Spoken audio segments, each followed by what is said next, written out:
avec Yes. C'est notre moment. Dites oui aux actualités dans votre journal TV.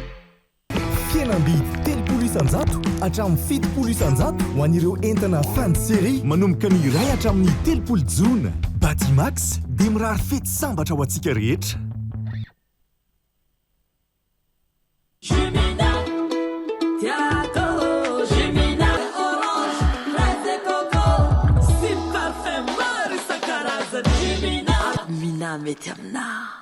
Manolotra ho anao ny vaovao. Salama tompoko, tonga soe tamin'ny Pegasus e. Zahay dia mamokatra kidoro vita avy amin'ny mosy. Tena mateza, voanja fiafy. Manolotra anao ny vaovao.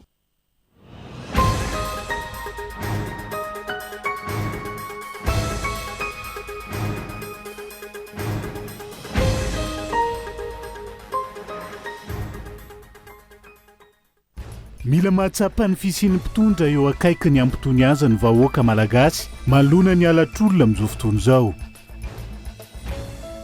Nitota amin'ny fandorana ny tranon'ireo heverim-ponina vadodony kotrika ny fakana sy famonoana ny Larisa ny zava-misy tao Ambositra androany. Mahatratra 70 miliara ariary isam-bolana na 20 miliara ariary isan-taona ny fatianto-karabola. Sedray ny orinasa Jiramara nitatitry ny voamera amin'ny sana ny fanadihadiana eo anivony Antenimera Rapirinina. Atomboka ny 2 Jolay ho avy izao ny tetikasa flyover ary efa mandeha ny fandaminana sy ny fanomanana Irosona amin'ny fanatanterahana ny tetikasa. Mitoetrany ny Alamay ao Frantsa amin'izao fotoana. Filaran-tany mirefy 4,4 hektara no levon'ny afo ny fiandohan'ny taona 2022 hatramin'ny androany ho ny ministry ny Atany any an-toerana ny any Cyprien reo.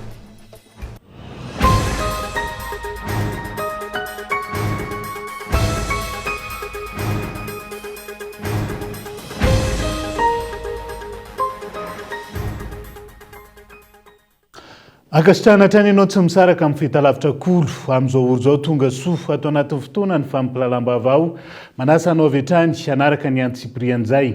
Nitranga mampalahelo tany Ambositra avy hatrany no ndeha hanombohantsika ny fiarahana.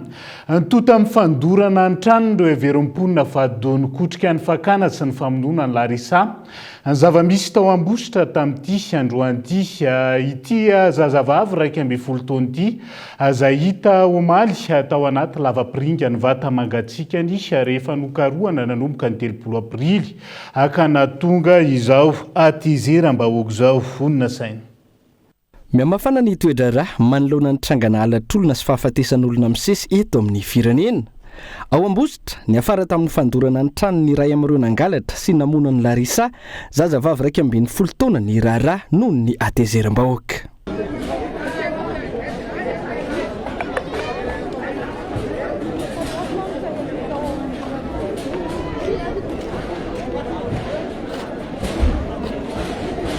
Raha iverenana, ny 3 Aprily no tsy hitan'ny ray aman-dreny ny Larisa ka nampandrenesina ny fianakaviana sy ny mpitandro filaminana.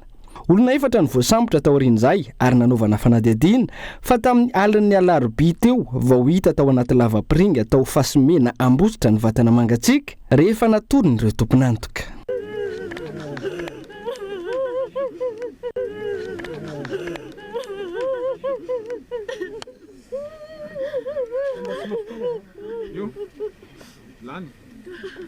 Ireo olona 4 ireo moa dia samy ninjeha ny fampanoavana onanao halajaza miaro fitakiana vola takalinaina ary nalefa teo anatrehan'ny mpitsaram-panao famotorana ho fitohizan'ny fanadihadiana dia nanapa-kevitra ny mpitsaram-panao famotorana nanandrify ny raharaha amoaka ilay atao hoe délégation judiciaire ka nametraka ny raharaha koa ho ataon'ny gendarmerie-pirenena dia nivoaka tao anatin'ny izay famotorana izay ny fiekena ny voapanga voalohany izay fiekena efa nataony hatrany amin'ny polisy-pirenena moa izy io fa ny filazana ny toerana nisy ilay zaza no tsy nety nivoaka tanatin'izay ary androany vao niaika ilay voapanga indray sy nanoro ny toerana nasiany an'ilay zaza izay mangalarina. Naneo ny alahelony sy ny fitakiana nanerana ny tanàna Anambosotra androany ireo mponina izay tohina tamin'ity raharaha ity niaraka tamin'ny vatana mangatsiaka n'ilay zazavavy kely ny tety tanàna. Ny lamina ny diabe ny tontolo andro fa io arivo io no nivadika tamin'ity fandorana ny trano ny iray tamin'ireo tompon'antoka tamin'ny alatra sy famonoana ny Larisa ity. Ankalaza ny tsingeritaona fairaka ambin'ny folony amin'ny alatsinainy ho avy izao ity zanak'izy ireo nalaina ankirany sy novonoana ity hoy ny irainy. Ny nandritra n'izay ny nanomboka volana avril izay tena mandry lavo loha satria dia voatsilina dia eo mipetraka fotsiny dia mivavaka anao tao. Tsilina dia mipetraka dia mivavaka anao tao. Dia tsy hita izay tao dia na ny sakafo tena tsy mihinana. Olona tena mifampiana mata sy masaka aminay ilay anankiray. Olona mifankahalala aminay tena mifankahalala ary mipetraka kely eo ambonina eto fotsiny. Zanakay telo. Dia io vehivavy faharoa. 30 tapitrisa no nalainy nitadiavin'izareo tamin'ny voalohany. Dia tsy manana an'izany ohatsinay. Dia 20 tapitrisa moa izany no tenenin'izareo farany. Dia ngay mbola tsy misy an'izay. Tonga dia fahasefatra tapitrisa aloha ngayary. Dia nalefa ny efatra tapitrisa dia hoe ateriny ny zazakely ateriny Ambositra 40. Dia amin'ny anona sasany hoy izany aterinareo mifameniny sady mangala ny zaza nareo. Tonga eo ngay tsisy. Tonga ny tamin'ny valo ny vonoiny ny telefona tsy nandeha tsony mandrakizao. Nahiditra eny amin'ny fonjany tsy efa ireo roa lahy raha eny amin'ny fonjana Tanimora ireo roa vavy voaroroy tamin'ity fangalarana sy famonoana ny Larisa ity raha ny fampitambo vaovao ray io ariva io. Ity tranga tao Ambositra ity izay hitarafana ny atezeram-bahoaka ny aiasy ny orooro eo anatrehan'ireo alatr'olona sy vatana mangatsiaka miseho amina toerana maro eto Madagasikara. Tokony ho aingam-piasa eo anatrehan'izany ny eo anivon'ny fitandronan'ny filaminana raha vao misy ny tranga fa ihany koa ireo mpanao famitorana sy fanadihadiana tokony hamoaka izay fivoaran'ny fanadihadiana ahafahan'ny olom-pirenena mitony noho ny fahafantarana fa izao sy izao no ambadika ity raharaha ity mba tsy hitaran'ny tranga toy ny tany Ambositra androany. Na izany saripady ny raharaha ka any an-tanana ny olom-pirenena na ho tony hatrany tsy hanimba fananan'olona na fananana iombonana fa tsy izany no ampivoaka ny marina. Ny tranga tao Ambositra ihany koa tokony ho anatry ny malagasy rehetra fa ratsy ny fitsaram-bahoaka ary voararany lalàna. Profon'izay maharatsy ny fitsaram-bahoaka izay raha novonoina ireo olona efatra voasarivotra tamin'ity raharaha ity tsy nisy nanory ny toerana nasian'izy ireo ny vatana mangatsiaka ny Larisa. Ny fotoan-tsarotra toy izao ihany koa no ilana ny fiaramentany rehetra, fiaramiasa akaiky amin'ny mpitandro filaminana, ny vahoaka ary ny fitsarana. Fotoana amerenana sy ametrahana fifampatokisana, anomezana vaovao aingana ireo mpitandro filaminana, amongorana aingana ny ratsy. Tokony ho ataon'ny tsiraray tsy anjery ihany koa ny larana maitso 720 na 147 iantsoana aingana raha misy ny tranga mampiaya. Eo anatrehan'izay atezeram-bahoaka izay, mila mahatsapa ny afisian'ny mpitondra eo akaikiny ampitony azy ny vahoaka manoloana ny alatr'olona amin'izao fotoana izao. Andrasana ihany koa ny famoahana vaovao misimisy kokoa ahafahana miroso amin'izany fitonian'izany ny salanisa fahaverezana izay mitombo isan'andro raha ny fantatra amin'izao fotoana izao efa tafiakatra 200 ny taremarika ofisialy mivoaka mahakasika izay. Tojondrina tahiry. Tafakatra 200 ireo olona very manerana nosy araka ny tatitra nataony ivo toeram-pibakoana miady amin'ny alajaza. 570 efa tafaverina, 7 mbola karohina ary ny 9 no maty. Tao ny maty noho ny sorona, valifaty, fanendana ary famonotena hoy ny fanambarana. Ny siasesy ny fanambarana fangatana fitoniana amin'ny vahoaka malagasy manoloana ny toedrara. Tsy terena hotony fotsiny amin'izao ny vahoaka fa mila zavatra ampitony ny teboteby ao anatiny. Sarotra ny hitony sy tsy hitaintaina manoloana ny tranga fahaverezana sy von'olona isan'andro. Tsy misy fampitamba avao ankoatra ny hoe mbola ao anaty fanadihadiana. Mafy loatra le aya le olona, matahotra le olona, miorooro ny olona dia mila valy teny ambonimbony kokoa zany. Aloha ioatra keny an'izay hoe fiarovana ny le olona zay tsy mbola voeriko mba apandry misainy hoe ay ve zany le olona naka olona ankeriny ohatrany tsy ampy zany ilay fanazavana marina le hoe mila mitony ny vahoaka marina zany nefa voalazanao teo fa tombo ny olona veritsika ary fahatelo ambadika izay kio andao araha maso akaika toizina mihitsy fanadihadiana amin'ireny olona manelitsao. Ny voakalina ny fanapahan-kevitry ny fitondrana fanavozana fanatokana ho andro fisaonam-pirenena raha ampito zoma. Hisy ihany koa ny hetsika ara-pivavahana ho fitondranam-bavaka ny firenena mandritra ny rahampitso etsy Analakely sy manerana nosy izay ny antsoiny ny filohan'ny fanavaozana ny handraisina anjarany rehetra androany. Ohatra hoe tena mamonsa Analakely teo filoha ambody rano zao dia fatratra. Sarotra fotsiny moako ny hamoaka azy fa tsika malagasy tia manao fisaram-bahoaka ary raha iaino ny zavatra tiany atao nareo dia sorona le izy na ny hamoaka an'izany avahoaka malagasy dia azy iny aloha zany ny fatratra. Ny ankety rehetra efa maro be varira tany Antoliary moa efa niresaka iny ny fampanoavana omaly efa misy olona tratra fa nalefa tia tsy afahany ny am'boksolo ngamba misy any manao an'ireny varira reny. Mety Tananarivo dia mamonsa Analakely aloha ny fatratra. Ankoatra ny vavaka, mila porofona amin'ny asa mivantana sy ny fifanomezan-tanana eo amin'ny samy olombelona ny ady hoy ny mpitondra fivavahana. Manana andraikitra lehibe amin'ny fanatanterahana. Izany ny mpitondra fivavahana sy ny fiangonana rehetra eto Madagasikara, na iza fa tsy tokony taza-potsiny. Tsy maintsy miteny ary misaotra an'ireo mpitandrina namana izay efa mitsangana ny teny. Manaitra an'ireo mpitondra fivavahana namana ihany koa ampiakapeo aoka tsy angino sika. Ataovy mafy ny feonao ary tsy angino sika amin'ny mpitondra fivavahana amin'ny fiangonana. Zay no everiko fa andraikitra ny fiangonana manoloana izao ary indrindra ny manaitra ny ray aman-dreny manam-pahefana mpitondra fanjakana ianareo ny manana ny fahefana rehetra ampiasa hanetsika ny hery rehetra eo ampelantananareo. Tsy asana fa andraisaka rama rahampitso izay andro natokana ho fisaonam-pirenena. Ampidina amin'ny atsasaky ny hazo ny sainam-pirenena. Voarara ny fety sy ny lanonana ampahaibemaso rehetra. Mikatona avokoa ireo mpivarotra zava-pisotro misy alikaola rehetra ihany koa. Fa misa enina ny ankizy hita androany taorian'ny fikarohana raha toa ka misa roa no very araka ny antotanisa voaray avy amin'ny centre opérationnel élargi tsara lalàna. Antomby ihany koa ny fitarainana voaray makasika ity trangana fahaverezan'olona ity ho any androany araka ny tatitra atrany. Andao arahantsika ny fanampanazavana izao alina izao. Raha nitsapa koa tamin'ny atotanisantsikay androany dia mitombo ny fitarainana azo. Raha ny fitarainana voaray tao amin'ny selile d'enquête mixte zao dia miisa 7. Zany hoe tranga efa tany aloha izy ireo fa zay zany vao tonga teto amin'ny centre opérationnel zay totanisy zay. Efa manao izy io vitany, efa manao izay azony atao. Mitady amin'ny vaolana rehetra ny fitondram-panjakana amin'ny alalan'izao zavatra hitantsika zao ary efa hitambokany. Tao anatin'izany ny taria ambositra. Efa misy ny olona tratra iny rahantsika mahita iny nalefa tany Antsefany any Ankevatra dia manentana fiarametantsika amin'ny vaovao any koa mba samy sahitoroka fa izay no antom-pise zao centre opérationnel zao. Mivoatra isan'andro ny taremarika ny antotanisa makasika izay ka hoezahantsika ho tatena miandalana ato anatin'ny fampalalam-baovao hatrany. Fa mikasika izay alatr'olona izay hatrany manamafy ny antso ny fitrotroanam-bavaka ny firenena ho tanterahana eny am-Parvis Analakely Rahampitso ny eo anivon'ny FFKM entanina ifanotrina am-bavaka ihany koa ny any amin'ny faritra rehetra.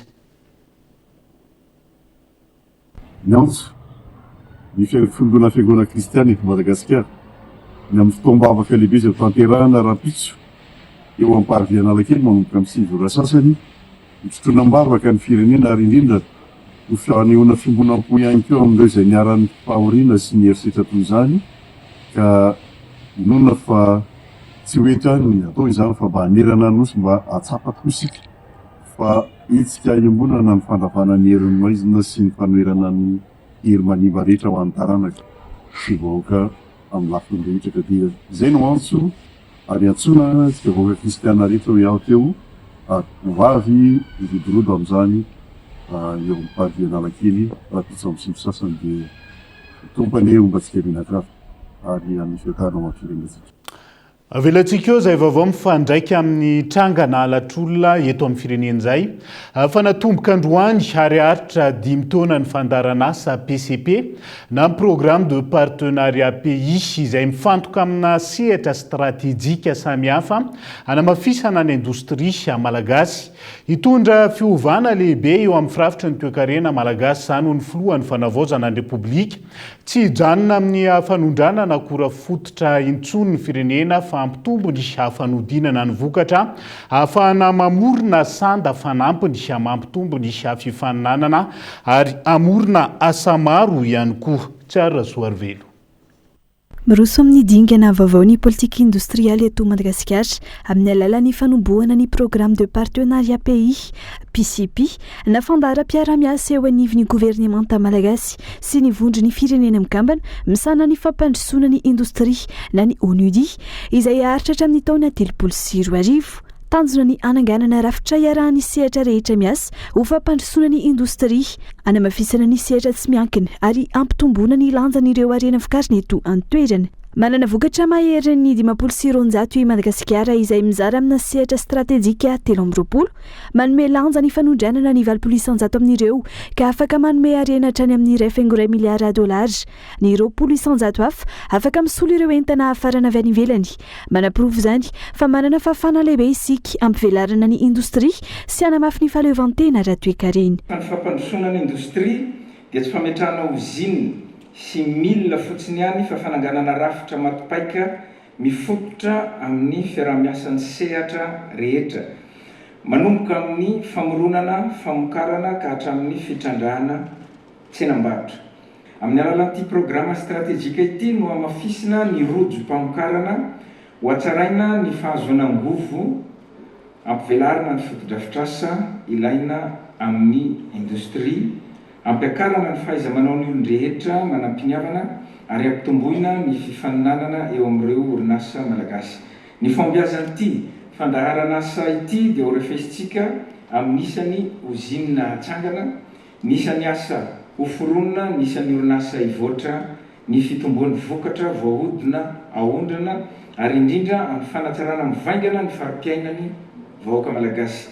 Iray amin'ireo andro lehibe amin'ny fampandrosoana nasionaly ny industria tsy hijanona ho mpamatsy akora fototra intsony Madagasikara fa ho lasa mpamokatra, mpanodina ary faninana amin'ny tsena iraisam pireneny. Ny fanampy dia tsy ny fananana rena fotsiny ihany fa ny fahaizantsika manova izany ho sanga raha toe-karena.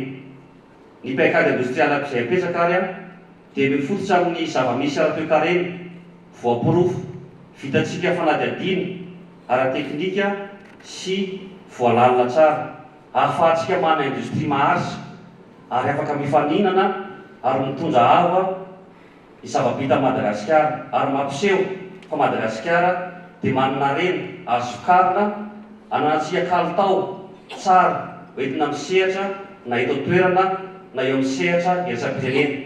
Isan'ny sakana amin'ny fanodinana ankilany ny olany angovo eto an-toerana. Manoloana izany, efa misy ny milina mpiary herinaratra mihoatra ny 720 naparitaka manerana nosy. Tanjona amin'ny PCP ihany koa ny famokarana angovo azavozina hanampy ny famokarana. Ankoatra izay ny tetika savolobe izay efa nahetsika ihany koa ahafahana mampiroborobo ny industria eto an-toerana. Isika zany amin'izao fotoana dia mampiasa angovo azo avy amin'ny solika hoentina azahoana izay vokatra ilaina eo amin'ny izay satria ny angovo dia ilaina hoentina manampy ny fampandehanana ny milina ilain'ny orinasa mamokatra. Misy tetikasa iarahana miasa amin'ny ministeran'ny fampiroboroboana ny indostria sy ny fampandrosoana sehatra sy miankina. Ireo tetikasa ireo dia efa andalam-panatanterahana ary ny ankamaroan'izy ireo dia efa afaka manolotra angovo ho an'ireo faritra rehetrarehetra ireo amin'ny taona 2024. Izany dia hoentina hanomezan-tanana ny fampiroboroboana ny indostria eto Madagasikara. Eo ihany koa misy fanamafisana ny famatsiana solika satria ny solika koa dia ilaina eo amin'ny fampandehanana ny indostria eto Madagasikara. Mifantoka amin'ny fanodinana ny vokatra sy ny fampiroboroboana ny agro-industria, ny fampiasana angovo-maritra, ny fanamafisana ny fiara-miasa amin'ireo mpiara-miomanantoka ara-teknika sy arabola, ny fandaharana asa PCP mandritra ny 5 taona. vinavinaina hitondra fandrindrana mahomby kokoa amin'ny famatsim-bola sy ny fanohanana ara-teknika ny PCP ka ampitombo ny fahombiaza ny fampiasam-boly sy anamora ny fanatanterana ireo tetika zava-pandrosoana ho fanamafisana ny indostria sy ny fitombony toe-karena maharitra eto Madagasikara. Ao anatin'izay vaovao ny toe-karena izay hatrany fandraraha Jirama mahatratra 70 miliara ariary isam-bolana na 80 miliara ariary isa-taona ny fatiantoka arabola sedray ny orinasa Jirama raha ny tatry ny voamera amsahana ny fanadiadiana eo anivony antenimera pirenena tamin'ity androany ity.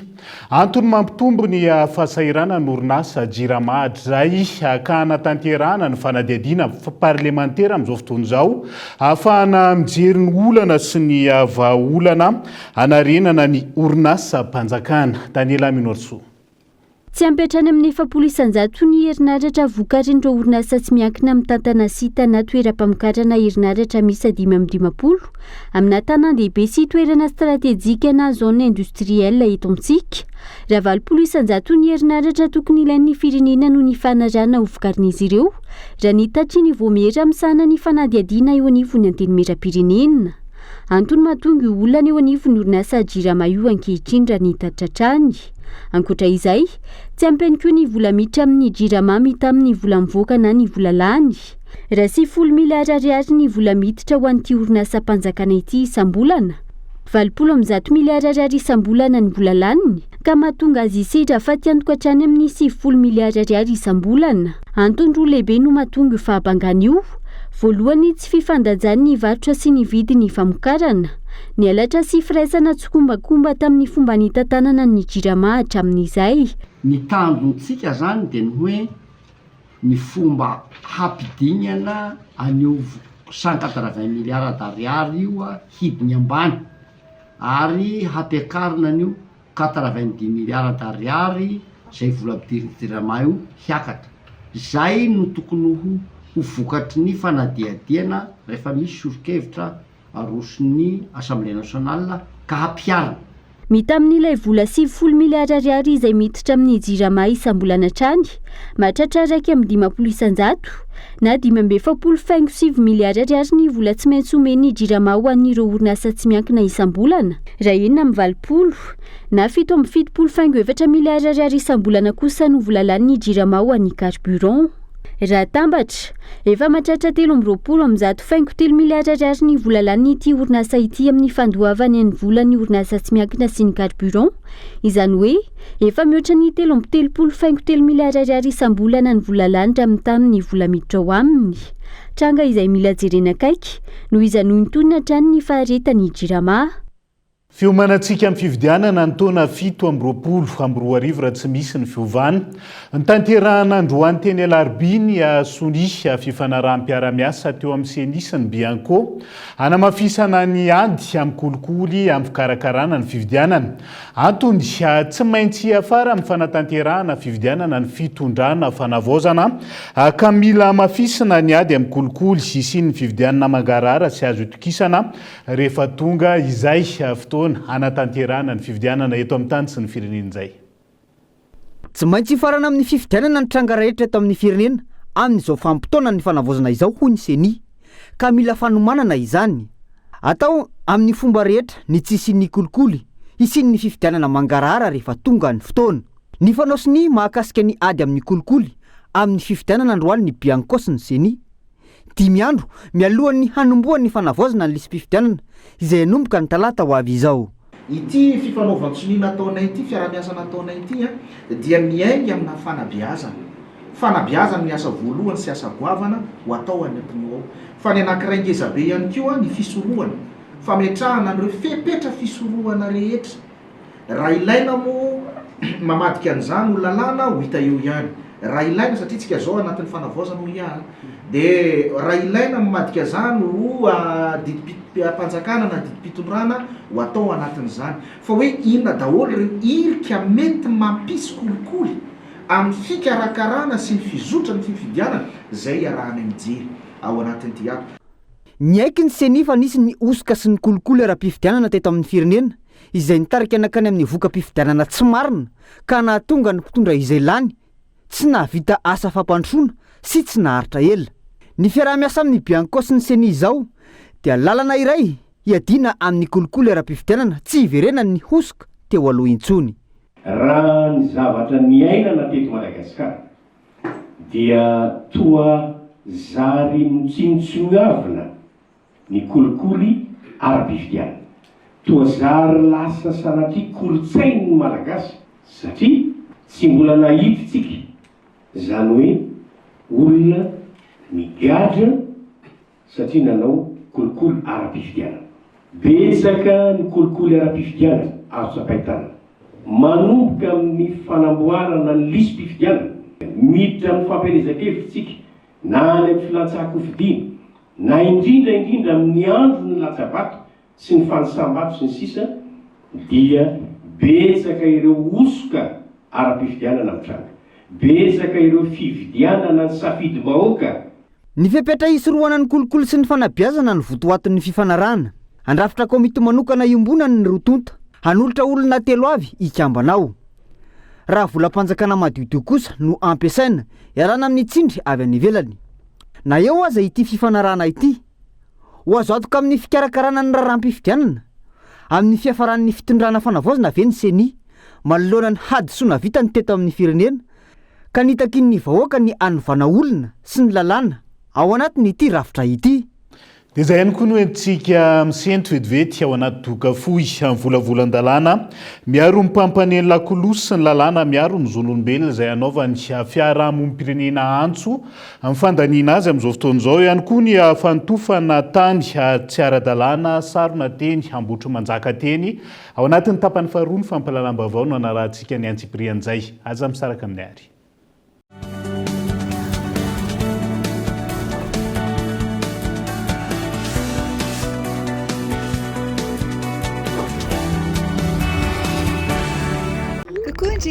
Coucou. L'historien letrana kosa ki tena jay. Merci Benji. Ina tena tsy azo takamabina mihitsy. Tean'olo jiro sy karota ato fa dans le rouge un budget ako. Mandalova Batimax promo be volana juillet manontolo. Cliqueo tsy liantsinge. Asaramanitra miavaka. Fihenam-bidy 5,000 isanjato be zao ho an'ny sanitaire sy carrelage ary luminaire. Fihenam-bidy 10 isanjato kosa ny amin'ireo kojakoja sy fitaovana ilaina amin'ny fanorenana. Fihenam-bidy 30 isanjato hatramin'ny 70 isanjato ho an'ireo entana fin de série manomboka ny iray hatramin'ny 30 jona. Batimax dia mirary fety sambatra ho antsika rehetra.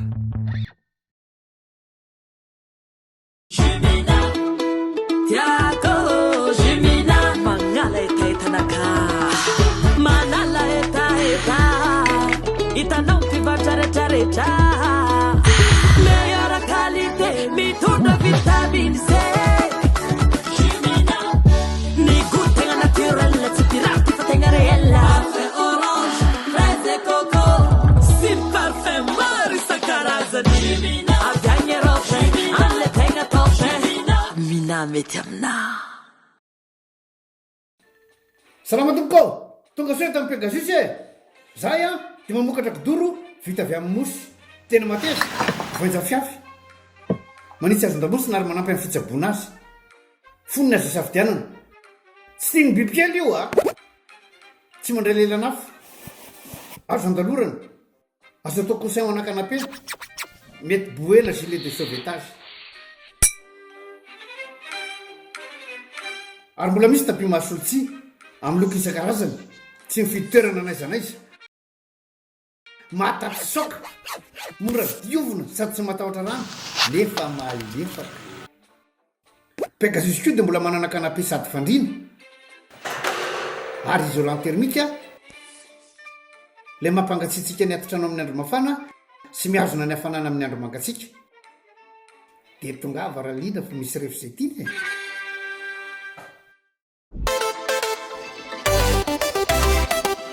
T'es pas prêt?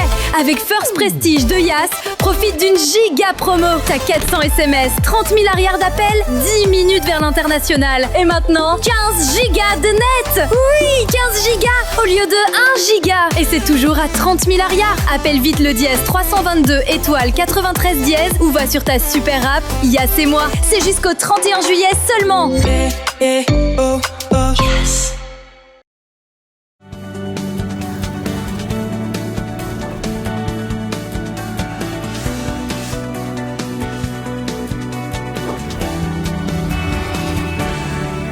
anoizatsika ny tapany faharoa amin'ny fampilalambavao miantso ny solombavam-bahoaka sy ny governemanta nafaingana ny fandaniana ireo volavolan-dalàna miaro ireo mpampanendo lakoloso sy ny lalàna miaro ny zon'olombelona ary ny lalàna ahafahany daolobe hamisitraka vaovao ny fiarahamonim-pirenena ireo lalàn'ireo no heverina ho fototry ny fitondrana mangarahara sy ny tany-tan-dalàna raha ny fanambarana ahafahany olo-pirenena misitraka ny zony sy manamafy ny fitokisany amin'ny fitondrana ihany koa no antony hitakina izay agabain loa nanao fanambarana iombonana ny firaisamonim-pirenena sy ny fikambanan'ny tanora mitaky ny fanafainganana ny fandaniana ireo lalàna fototra telo dia ny lalàna momba ny fahazona vaovao ho an'ny daolobe ny lalàna miaro ny mpampaneno lakolosy ary ny lalàna miaro ireo mpiaro ny zon'olombelona araka ny fanazavana efa 7 taona no namolavolana ireo lalàna ireo saingy mbola voasakana ny fandaniana azy hatramin'izao noho ny tsy fitoviana eny anivony antenimerin'ny pirenena ilainay olo-pirenena ianareo député ianareo manao fanjakana iara-iady anao an'le lalàntsika metraka an'iza tena afaka miteny mihitsy hoe singa ahafahanay manao mesure hoe tena manao nareo satsy ny fandaniana an'ireo reo lalàna ireo satria iakina ny fiainantsika rehetrarehetra iakina ny succès an'ny ady amin'ny kolikoly iakina ny succès an'ity fitondrana manao reo fondation ty ihany koa le izy ka raha ataontsika atsirambina le izy na mangatakandrotsika na hoe mamoly débat zay tsy tokony amin'ny toerany dia heverina koa hoe mety tsy ny ao ivelan'ny fanjakana ihany ngamba ny fanomerana raha mety ao anatin'ny tona indray rehefa tsy tratra nandritra ny fivoriana ara-potoana voalohany antenimerin'ny pirenena teo antenaina ny fanitsiana sy ny fandaniana azy ireo amin'ny fivoriana manaraka ny volana oktobra ho avy izao ho ny firaisamonin'ny pirenena marihina fa efa nisy ny fanoloran-tena momba ny fanajana ny zon'olombelona izany sy ny fampisitrahana vaovao izay nataon'ny madagasikara tamin'ny sehatra irasan'ny pirenena nandritra ny fivoriana EPI tany Genève tamin'ny taona 2024 tokony maneho ny fahavononana hampiatra ireo fifanarahana efa nankatoavin'ny firenena malagasy farany naneho ny heviny manoloana ny tranga mampiahiahy toy ny fakana ankeriny sy ny famonoan'olona ankehitriny ny firaisamonin'ny pirenena ka nilazany reto farany fa ilaina ny fametrahana rafitra ara-dalàna mazava hierovana ireo sahy manome ny loharanom-baovao sy miaro ny zony hafa ary ihany koa ny hanamafisana ny fanadahadiana lalina hatrany amin'ireo tompon'antoka ambony na ny trondro vaventy iverenantsika vetivety mikasika ilay fandaranasa PCP isan'ny voakasika betsaka ao anatin'io programme de partenariat pays io vokatra renaka ibontany tsy maintsy voahodina ihany koa no ahondrina ho ny sekretera generaly ministera ny arenaka ibontany nandritra ny fanokafana ny fandaranasa androany efa betsaka ny mpandrarava iny vonina amin'izay ary nyroso tamin'ny fifanarahana mazava tamin'ny ministera ny arenaka ibontany nojerena manokana ihany koa ny mpandrara malagasy vonina nodina ny vokatra eto an-toerana mialohan'ny fanondranana ka misy ny rabattement 30% amin'ny aba sy ny sisa alaina amin'ny hamporosiana azy ireo hanamafy izay fandinana eto an-toeran'izay andoarahantsika ny fanampanazavana nanao namoaka lalàna arrêté ny ministère mine fa sy mahazo mivoaka intsony ny produit minier asina transformé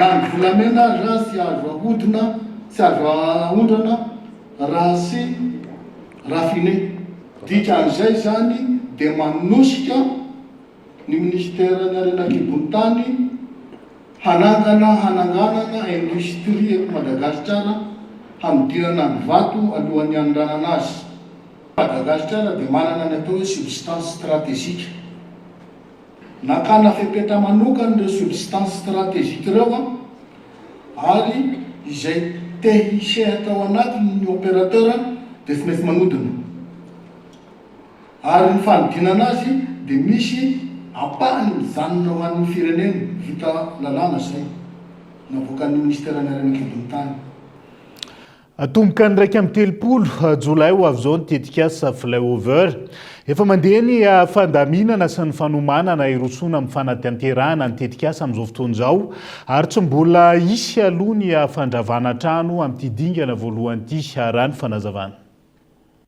iraika telopolo jolay avy zao ny fanomboana ny tetikasa flyover Anozato ary ahatra 4 volana ny fanatanterana ny asa. Mitentina 5.3 miliara ariary ny teti-bola natokana anatanterana ity fototrafitra asa lehibe ity. Tsy mbola isy aloha ny fandravana trano amin'ny tidingana voalohany ity ary efa napetraka ny fandaminana manokana mikasika ny fifamoivoizana. Isy ny fametrahana ny tetezam-by atao vonjimaika anamaivana ny fitohanana mandritra ny fanatanterana ny asa ary tsy isy voakasika izany ny olona manodidina tsy ho tapaka ny fifamoivoizana mandritra ny fanatanterana ny asa. Raha ny mahazatra zany dia hoe raha ianao voakasika an'io ataonany maro zay vao tonga ny fanomezana ny tambiny amin'ny fanesorana anao fa ity ty anankiray ity indray dia tsy hoe sorona eo ny zay voakasika raha tsy voalohany onitra homena azy amin'io tetikasa io.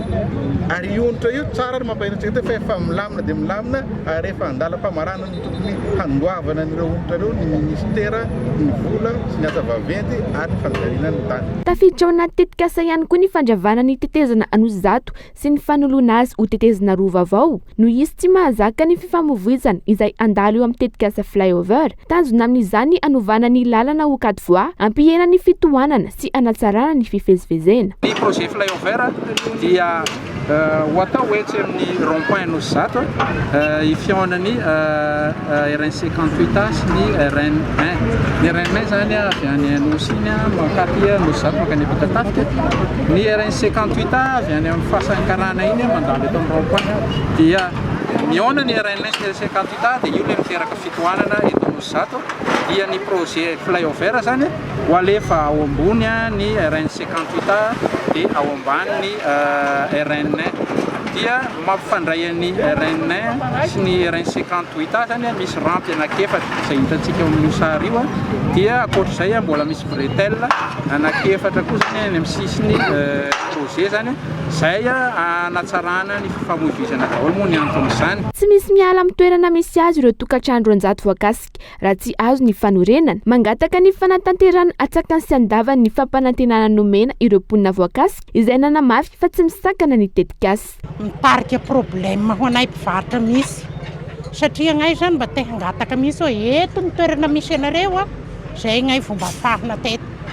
Raha ohatra anazy zao za miresaka aminareo eto io efa 20 taona mahery zay nipetrahako tamin'ny senti eto dia mba famanjafy afy teto dia manahirana mihitsy hoe raha hoe osorona zany ka tsy mena toerana le olona fa mba tena marina zany tokony mba homena toerana hoe ato ary ny plasy ho anareo efa 20 taona mihoatra zany zay no nipetraka teto Anozato tsy hoe nipetraka fa mivarotra ie dia zay no angatanay amin'ny mpitondra fanjakana sy ny fitondrana ao amin'ny commune hoe mba mangataka solony zay dia raha nytianay dia ety Anozato ihany raha ohatra ka misy toerana tokony isy anay ety. Ho vitaina hatramin'ny 5 jolay 4 avy izao ny fandravan'ireo takelaka dokam-barotra eny amin'ny faritra voakasika anaty filaminana ny fanatanterana ny asa tsy hisy ny fanakorontanana ny fifamoivoizana. La fomba voafa namoaka antso antetikasa alternance en fond malgache de formation professionnelle anatsarana ny fahaiza-manao ny tanora sy amahana ny tsy olany tsy fanananasa manasa ny orinasa sy ny fitoeram-piofanana amin'ny sehatra samihafa andray anjara amin'ity tetikasa maharitra 920 volana ity ny FMFP amin'ny tetina 520 miliara ariary ny famatsim-bola izay tohana ny AFD ary misokatra hatramin'ny raiky amby 20 aogositra ny fandraisana anjara araka ny fampahafantarana natao tamin'ity androan'ity gabain-loha. Namoaka antso ho an'ny tetikasa vaovao ny Fonds malgache de formation professionnelle na ny FMFP hanamafisana ny fiofanana amin'ny rafitra alternance eto Madagasikara. Ity hetsika ity natao hamalina ny olany tsy fanananasa amin'ny tanora sy ny fahasarotany orinasa amin'ny fitadiavana piasa efa vonina hiasa avy hatrany. Araka ny fanazavana, mahatratra 270 isanjato ny tanora 720 hatra amin'ny 530 taona no tsy anasa eto Madagasikara amin'izao fotoana. Etsankilany, maro ireo orinasa no mbola sahirana mahita olona manana fahaiza-manao mifanaraka amin'ny filana. Napetraka ao vahaolana mahomby manoloana izany ny fiofanana amin'ny alternance izay mampifandray ny fianarana teoria sy ny traikefa mivantana eny amin'ny orinasa. Alternance anazy moa zany tsy maintsy misy ny fifambibiasana n'ilay fampiofanana any anivon'ilay fampianarana sy any anivon'ny orinasa. Dikan'izay mivezivezy ilay mpianatra mandritra n'ilay fiofanana izay ataony misy fotoana izy any anivon'ny orinasa dia misy fotoana izy any anivon'ny lay fampianarana zany dia any amin'ny famaranana n'ilay fampianarana no vatsian'ny FMFP vola ny formation par alternance ohatra zany hoe any amin'ny niveau licence na niveau maîtrise M2 master 2 zany. Arak'izany manasa ireo orinasa sy ivotoeram-panofanana amin'ny sehatra samihafa toy ny fizahantany, ny haitao, ny fambolena, ny fanorenana, ny fahasalamana ary ny industrie mba handray anjara amin'izany ny FMFP. Raha ny fanazavana hatrany tsy maintsy ahitana fiofanana eny amin'ny orinasa farafahakeliny 400 maharitra enina hatratra amin'ny 12 volana ary hiafara amin'ny 1 Desambra 2017 izao ity tetikasa ity. Ahafahantsika mizara ireo tsaikefa izay efa niainana ireo tompon'andraikitra ireo any amin'ny sehatra izay misy azy tsirairay avy. Misy ny avy any eo anivon'ny orinasa, misy ny eo anivon'ireo université na ny centre de formation, ary misy mazava loatra zahay ato amin'ny FMFP izay mamatso vola n'ilay tetikasa fiofanana ihany koa.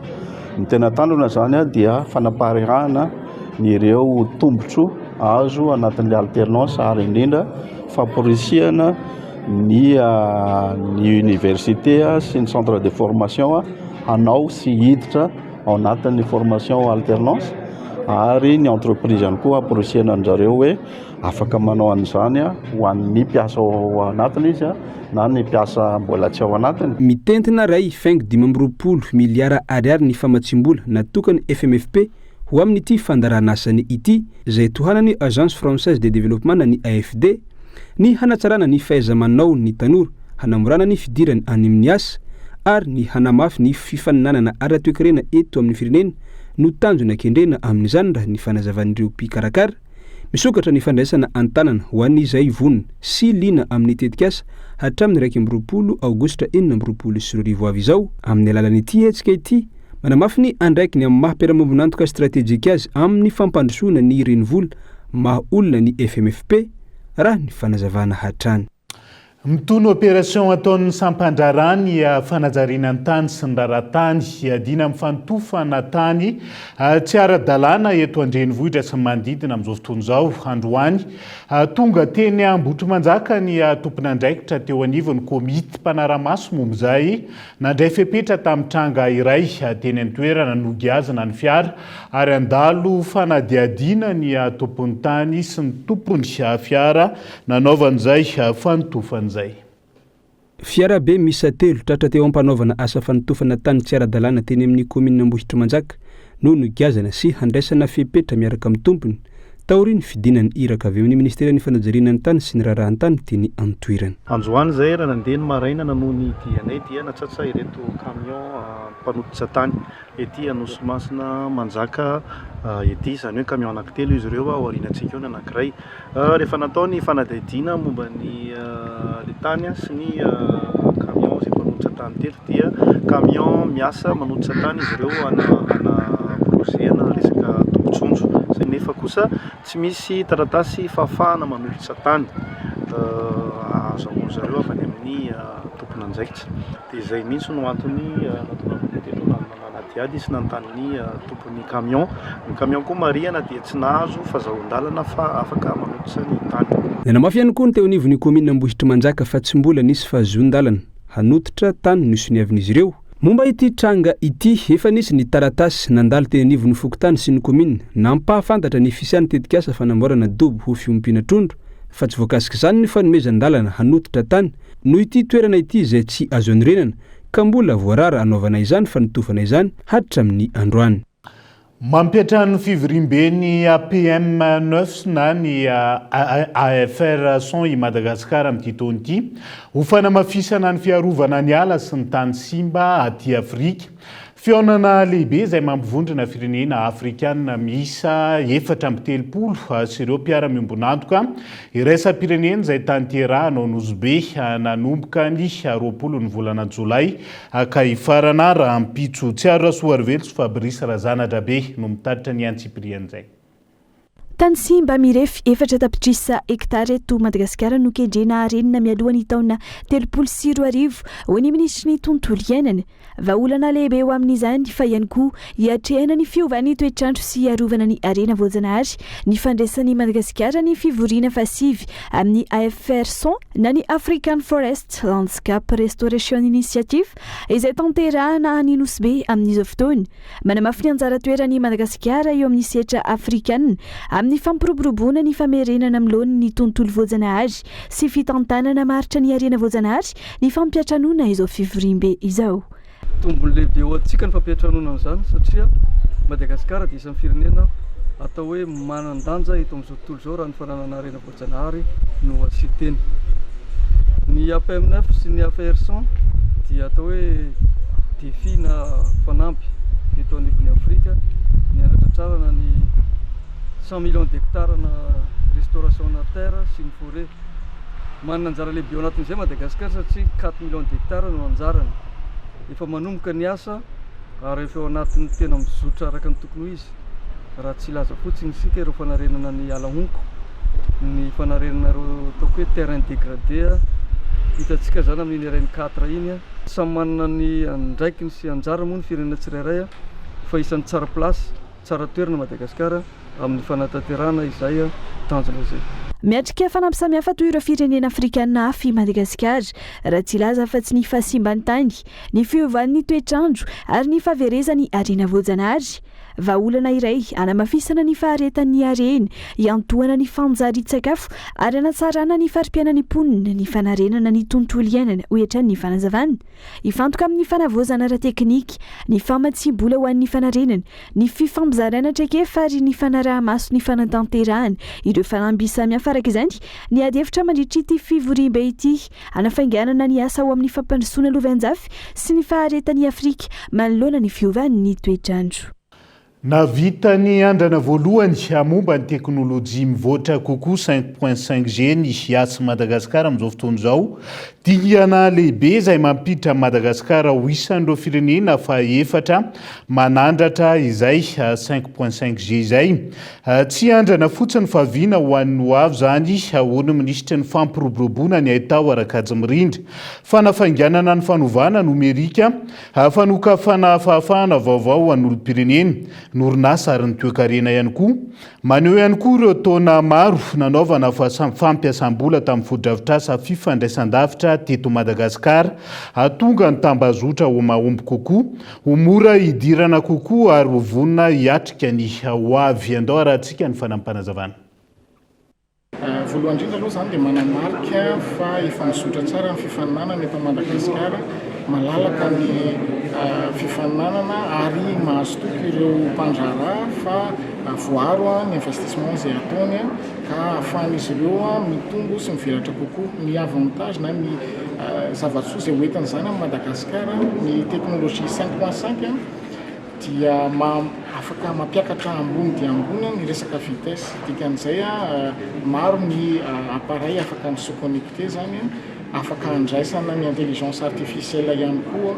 Fa ho an'ny Madagasikara indrindrandrindra ohatra nomeko teo azo vinavinaina zany fa raha misy ohatra toerana anankiray any lavitra any amin'ny farany Madagasikara any, mety misy professeur na eto Antananarivo na any ivelany afaka manao opération à distance satria efa tsisy le latence sy aingana be le vitesse. Tonga tao anatin'ny fotoana famizarana ireo vaovao nisongadina tao amin'ny page Facebook ny vaovao Kolo TV tamin'ity androany ity indray isika. Toy izao indray ireo vaovao nisongadina tao amin'ny page ny vaovao Kolo TV androany. Nangataka ny hazo fahafahana vonjimaiky misy antom-bola indray ny mpandraharaha Mamiravatomanga. Na dia efa maro azy ireo fangatana fahafahana vonjimaiky nataon'ny mpandraharaha malagasy Mamiravatomanga izay nolaviny ireo ambaratonga mpitsarahana ao amin'ny Nosy Maurice dia nametraka fangatana vaovao indray ny tenany. Fahafahana vonjimaiky misy antom-bola no nangatana indray. Voalaza fa efa nisy ny fianoan'ny Bailand Remand Court azy ireo tamin'ny talata 1 Jolay 2024. Napakevitra ny amerina andinika ity raharaha ity mpitsara amin'ny 3 Jolay 2024 avy izao ka andrasana ny tohiny manahy amin'ny toe-pahasalamany ny mpisolo vava ny Mamiravatomanga. Mpandeha manodidina ny 3 any compagnie EOR tonga hiazo any Mayotte no mihitsika eto Antananarivo no ny olana ara-teknika amin'ny fiaramanidina izy ireo. Raha ny vaovao navoaka ny gazety Le Journal de la Mayotte omaly alarobia 2 Jolay 2024. Nilaza ny teo anivon'ity kompania ity fa hitady vahaolana hitaterana ireto mpandeha ireto izy ireo hatramin'ny Rampidzy Zoma 4 Jolay 2024. Mpampianatra miisa 7 avy amin'ny école doctorale mathématique et application na ny EDMA ao amin'ny université Antananarivo no misolo tenany Madagasikara mandritra ny feonam-be iraisam-pirenena momba ny matematika atao a Philadelphie manomboka androany 13 Jolay 2024 ka hatramin'ny 1 Jolay ho avy izao hanolotra ny asa fikarohana avy eo anatrihan'ny fianakavian'ny mpampianatra matematika maneran-tany izy ireo. Tamin'ny talata 1 Jolay 2024 fantatra fa misy olona avy Fotadrevo, distrika Nampany, faritra Atsimo andrefana, voalaza fa mbola mangalatra sokatra ao amin'ny Fokontany Jedava, commune Marlinta, distrika Ambelo, faritra Androy. Nanao velam-pandrika avy hatrany ny ekipa iraisana nahitana ny DREDD Androy, ny DTC Belo, ny zandary avy ao brigade Marlinta Belo, niaraka tamin'ireo volontaire villageois sy ny fokon'olona. Ka nahatanteraka ny hetsika fisamborana. Noho izany, olona miisa 4 niaraka tamin'ny sokatra lehibe velona miisa 7 amin'ny 50 sy kitoza-tsokatra miisa 7 kony ary karapasy 200 isa avy amin'ny sokatra novonoina no sarona. Araka ny loharanom-bavao, mbola misy namandro voasambotra manangona sokatra any atsimo ny Malaintsatroke ka efa mandeha ny fikarohana. Amin'ny farana hatreo ihany koa ny fiarahantsika amin'ity ality ankasitrahany ianao nanaraka ny fampahalalam-bavao hatramin'ny farany mandra-pitafo amin'ny rapitondra ary veloma tompoko.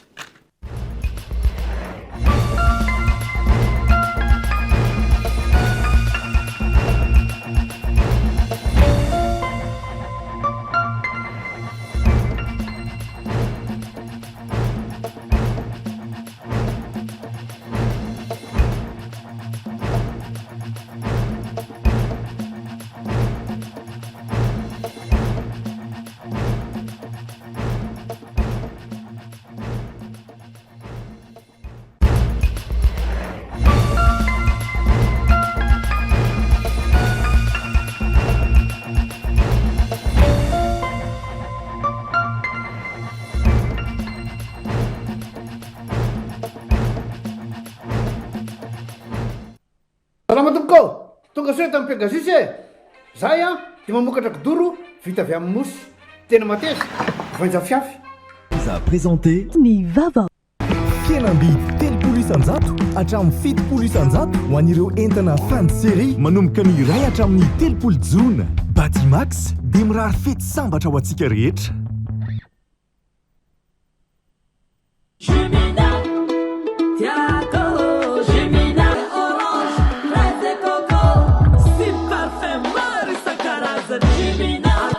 Mety amina nanolotra ho anao teo ny vaovao avec Yes. C'est notre moment. Dites oui aux actualités dans votre journal TV.